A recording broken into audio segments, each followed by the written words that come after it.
Bem, pessoal, então vamos continuar falando sobre o torque. Então, na aula passada eu havia falado que o torque de um corpo é definido pelo produto vetorial da distância pela força. Então, esse produto vetorial de R em função de F, ele pode ser feito de duas maneiras. Então, ele pode ser feito da forma comum, que eu posso simplesmente projetar a força no sentido de R e usar R sendo de φ no θ, não importa o ângulo, ou então simplesmente calcular pela forma vetorial, que você já sabe. Então o torque ele está aí num sentido, ele segue o mesmo sentido do eixo Z, né, que representa para nós a forma que o corpo está acelerando angularmente. Tá certo? E a resultante do nosso torque? O torque resultante, ele na verdade é o somatório de todas as contribuições de I, R e FI. Então, esse somatório pode ser caracterizado por RI pela força tangencial, já é verdade que a força que atua sobre o eixo não realiza torque. Então, força resultante no sentido tangencial, nesse sentido tangencial é igual a massa vezes aceleração. Então, essa força resultante, abrindo, ela também pode ser escrita como somatório de RI, massa vezes aceleração angular, RI. Então, como a aceleração angular não depende da massa e é todo o corpo que gira, então eu tenho que o nosso torque resultante, ele pode ser definido como alfa RI quadrado sobre vezes M. Mas a gente sabe que isso é o somatório de RI quadrados M, isso na verdade é o nosso momento de inércia. Então, a segunda lei de Newton para o torque, a segunda lei de Newton relacionando o torque pode ser calculado como I vezes alfa, fazendo uma comparação com força resultante, que é massa vezes aceleração. Então, a massa está para o momento de inércia e a aceleração de translação está para a aceleração angular. Bem, vamos ver agora o caso em que os corpos rígidos eles estão em equilíbrio, né? Então, é o caso da estática. Eu tenho aqui uma parede e um pino e uma barra segura por um fio qualquer e um bloco de massa M1 sobre ela. Então, obviamente, a barra tem uma massa M1. Então, a gente tem que fazer o diagrama do corpo livre dessa barra. Então, nós desenhamos a barra novamente e aplicamos a força. Então, M1G é a contribuição do próprio peso da barra, M2G, contribuição do corpo, e a força no fio, que está caracterizada aqui pelo fio, ela pode ser decomposta. Então, a força está aqui, eu vou fazer aqui em outra cor para você ver. Ela está aqui em roxo, a tração do fio, ou não importa como eu vou chamar, ela pode ser calculada pelas suas componentes. Então, suas componentes elas serão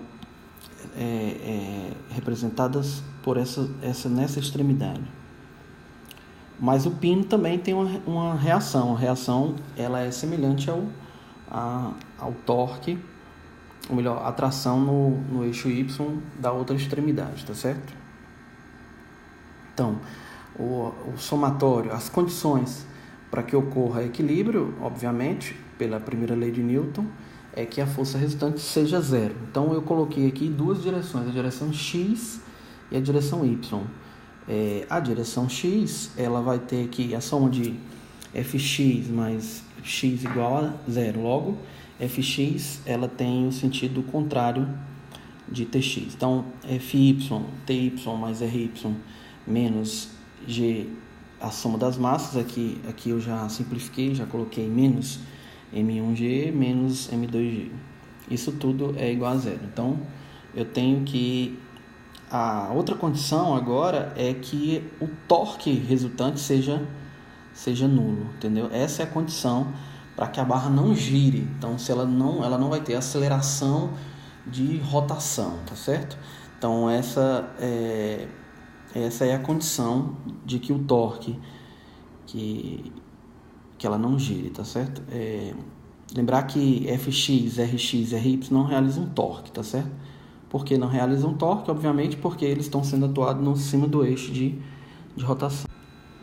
Bem, pessoal, agora a gente vai fazer um exemplo que está no livro do Resnick, o problema 10.45 da nona edição. Um problema que tem várias soluções aí feitas.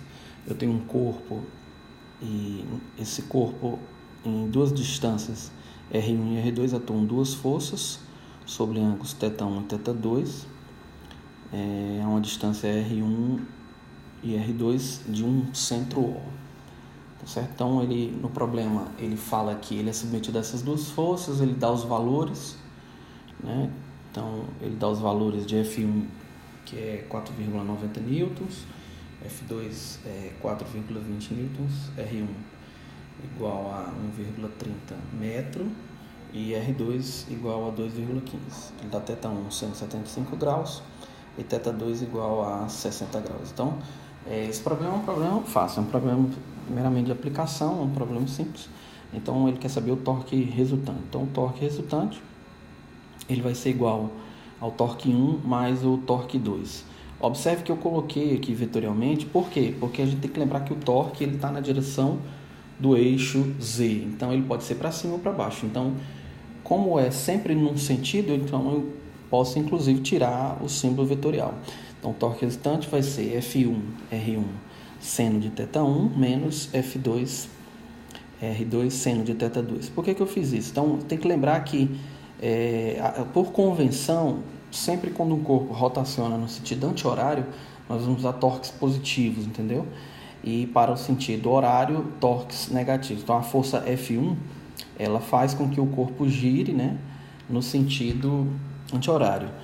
Então, ela tem um torque positivo. E a força F2, ela faz com que o torque gire no sentido anti-horário, horário. Então, o torque resultante, eu já fiz essas contas aí, deu 3,85 Nm. O que significa isso, né? Newton metro é a mesma unidade que é utilizada para Joule, mas não é o caso aqui, porque a gente está falando de torque. E deu menos. Por que significa esse menos? O que significa esse menos? Significa que o corpo ele tende a se acelerar no sentido horário, porque a força F2 ela é mais atuante, ou seja, ela tem um maior torque. Tá certo, pessoal? Então, esse era o conteúdo que eu queria passar para vocês. Eu acho que essa parte de torque, caso eu ache que seja necessário fazer outro exercício, eu repasso para vocês, tá certo? Um excelente final de semana e até breve. Um abraço.